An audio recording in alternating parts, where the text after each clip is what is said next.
Hello friends, ഇന്ന് ഞങ്ങളെ പള്ളിയിൽ ബദരീങ്ങൾ ആണ്ടാണ്. പുറത്താണെങ്കിൽ ആണ്ടിനുള്ള ഭക്ഷണം എല്ലാം ആക്കുന്നുണ്ട്. അയിക്കോടുന്ന് വന്ന റാഷിക്ക് സക്കരിക്ക് അന്ന് ഭക്ഷണം വെക്കുന്നു. ഉള്ളിയെല്ലാം മുറിച്ചു കഴിഞ്ഞ് സക്കരിക്കിന്റെ ഇറച്ചിയാകുന്നു. ഇപ്പുറത്ത് അന്നേരം തക്കാളി മുറിച്ച് ചോറാണ്. തക്കാളി മുറിച്ചിട്ട് കത്തിന്റെ മൂർച്ച വന്നൊരു അടക്ക് കത്തിക്ക് മൂർച്ചയെല്ലാം കൂട്ടുന്നുണ്ട്. അന്നേരം ചോറും കറി ഇളക്കാൻ വേണ്ടി 2 ചട്ടവും കൊണ്ട് കൊടുത്തു. അപ്പോഴത്തേക്ക് ഇറച്ചിയായിട്ട് വെള്ളൂറാൻ വേണ്ടി അരിപ്പലിട്ടിന് ഇരുന്ന് മുറിച്ചിട്ട് കാല് വേന എടുത്തിട്ടാന്ന് തോന്നുന്നു. തക്കാളി പണിച്ച് നിന്നിട്ടാണ് മുറിക്കുന്നത്. തക്കാളി മുറി കഴിഞ്ഞിട്ട് വെറുകെടുത്ത് വെച്ചിട്ട് അടുപ്പ് കൂട്ടുന്നുണ്ട്. വേ അടുപ്പ് കത്താൻ വേണ്ടിട്ട് ടിന്നർ വയ്ക്കുന്നുണ്ട് കേട്ടാ. തീപ്പെട്ടിക്കൊള്ളി വരച്ചിട്ട പാടന്നെ തീ പാളി കത്തിന്. പിന്നെ കറിക്കുള്ള ചെമ്പെടുത്ത് അടുപ്പമ്മല് വെച്ച് അതില് കൈയ്യ ഇറച്ചി കൊണ്ടെടുത്തിട്ട് കേട്ടാ.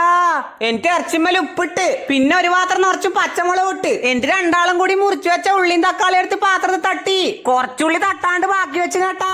പിന്നെ കൊത്തമ്പാരി പൊടിയും മുളകിന്റെ പൊടിയോ മസാലയും മഞ്ഞപ്പൊടിയും ഇട്ട് ഒരു മൂടി എടുത്ത് പൊത്തി വെച്ച് കുറച്ച് കഴിഞ്ഞാൽ അത് തുറന്നിട്ട് ഇഞ്ചിയും വെളുത്തുള്ളി അരച്ചതൊഴിച്ച് പിന്നെ നെയ്ച്ചോറ് വെക്കാൻ വേറെ 2 അടുപ്പ് കൂട്ടി എന്നിട്ട് വെളിച്ചെണ്ണ ഒഴിച്ച് അർക്കേജിന് നെയ്യ് ഒഴിച്ച് എന്നിട്ട് ഉള്ളിയിട്ട് വേണ്ടത്ര വെള്ളം ഒഴിച്ച് അന്നേരം പള്ളിയിൽ നിന്ന് ഉരുവാൻ കൊടുക്കുന്നു. ഞാൻ നിസ്കരിക്കാൻ വേണ്ടി പള്ളിയിലേക്ക് പോയി. നിസ്കാരം കഴിഞ്ഞ് വരുമ്പോഴത്തേക്ക് ചോറും കറിയും ആയിനേട്ടാ.